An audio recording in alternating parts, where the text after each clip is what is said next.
Hi, my name is Claire. And I'm Sue. Welcome to the Granular Landscape exhibition.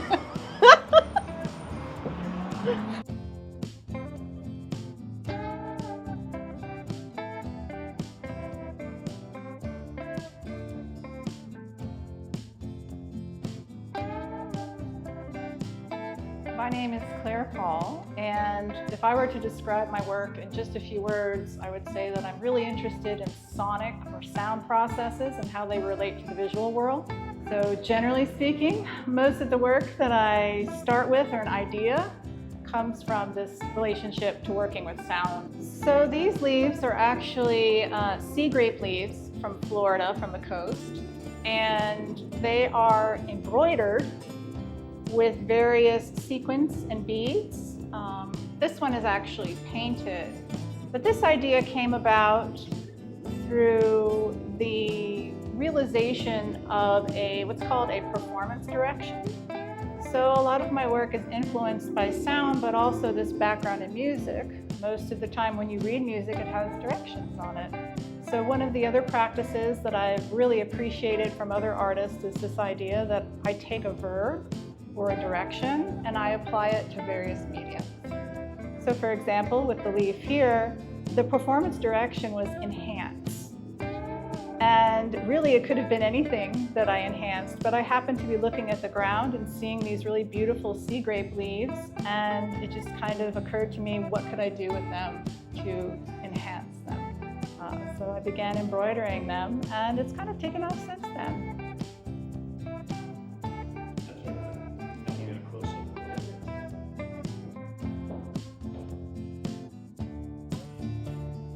This piece is a bit of nostalgia, but also, again, part of this idea of working in the field, creating field recordings. All of these are taken from videos that were done in Dunwoody.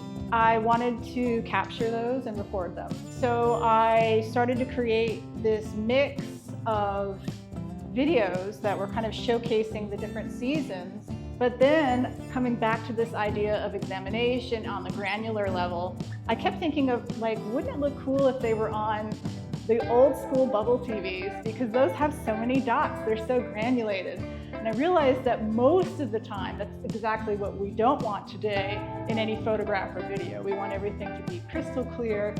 But I thought for an art piece, you know, we have a little more leeway. So using these old school TVs to create this fuzzy, granulated, pixelated, if you will, image, and then creating a soundtrack that included recordings on site for me became like a really nice way to not only hint on ideas of going out in nature and participating in things that are happening outside, but really also to kind of hit upon even a little nostalgia that I had using these televisions, because I remember them.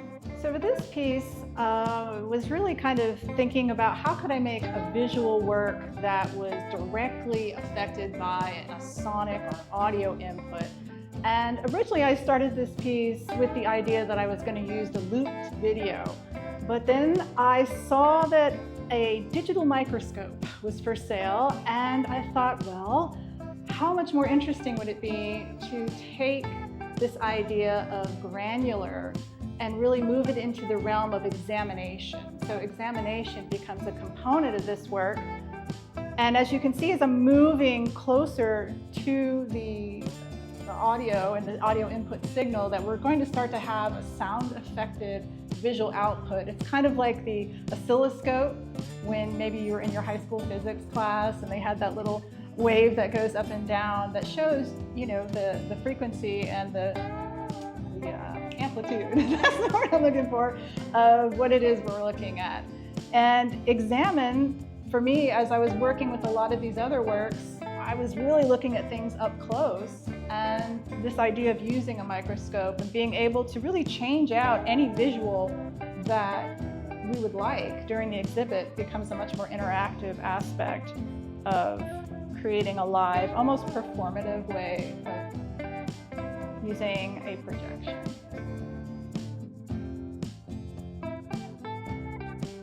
So for this work, I was really inspired by a work that was created by Namjoon Park, who was a video installation artist from the late 70s and 80s. And in one of the works he created, he made this giant chandelier of televisions kind of bursting from the ceiling with a bunch of plants kind of intertwined. And that piece has sort of been echoing with me. And I decided that I had an old chandelier and that I wanted to kind of see what would happen if I used it as my starting point for a sculptural installation. So this work is essentially a combination, or more of like my take or variation on the work that he created with his installation piece. And I used smaller, more modern TVs to do the installation. And if you listen very closely, you can hear the birds and the bird calls on these videos. When I was finished, it started to resemble this combination of living and non-living items, and I think that's part of the reason why I decided I wanted to have fresh flowers with it as well.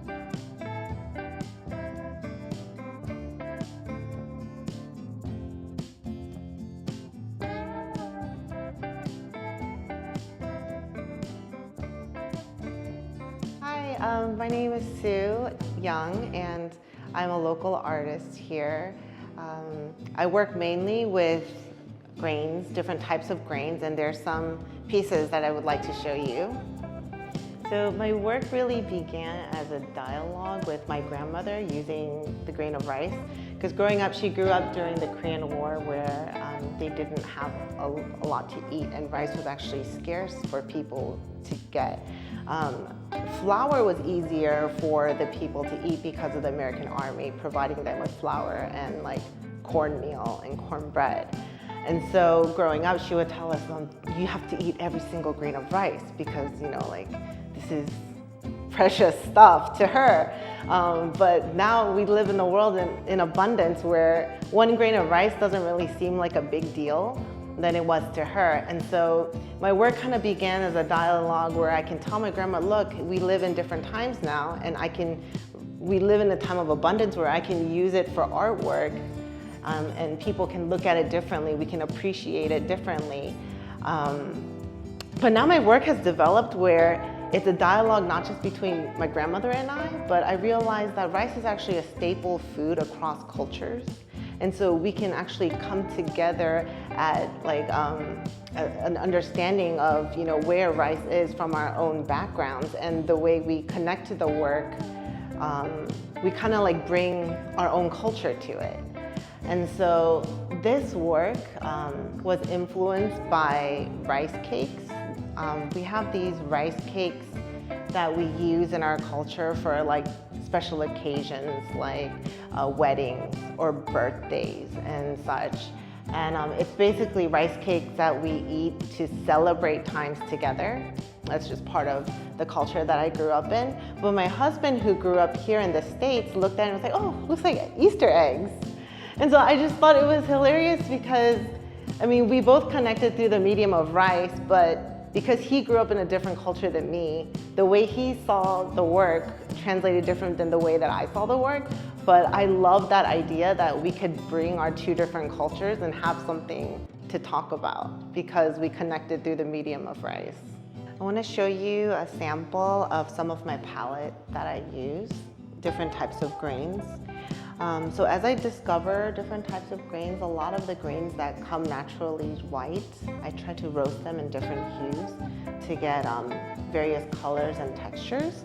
And some of the darker roasts of grains that I have, such as this one, takes me like about 2.5 to 3 hours to get there because I have to roast it on very, very, very low heat, else the rice will start popping, it'll expand.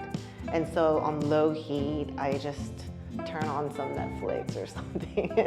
I'm just sitting there roasting away. I think it's just a lot of fun to get different hues and colors and see what kind of variations I could do.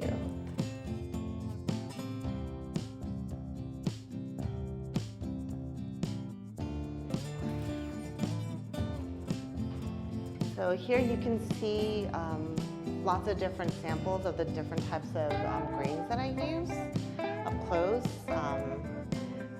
This is a jade rice that I found. It's rice that's dyed by bamboo, which gives it that light green, like sage green color. This is farro rice, and this is rice made from chickpeas.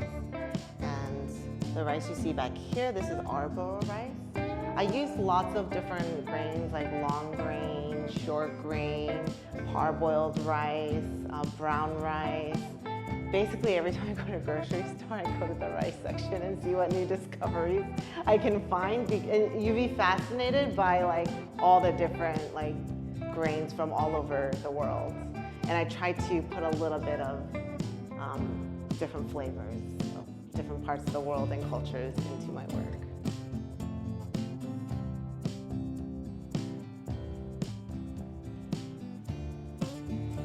This is a piece I created while I was in my residency at Hambridge in North Georgia.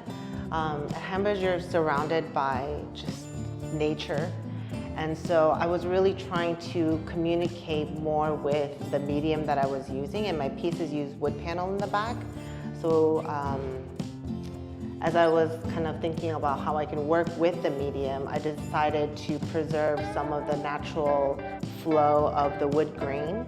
So this work was influenced by the wood grain that was already presented and existed on the panel. And on top of that, I just some forms to create an abstract. And you can see a lot of the wood grains here, evident here. And surprisingly, this too, this was actually part of the wood grain. And right here, you can see the flow of where the wood had its lines and grooves.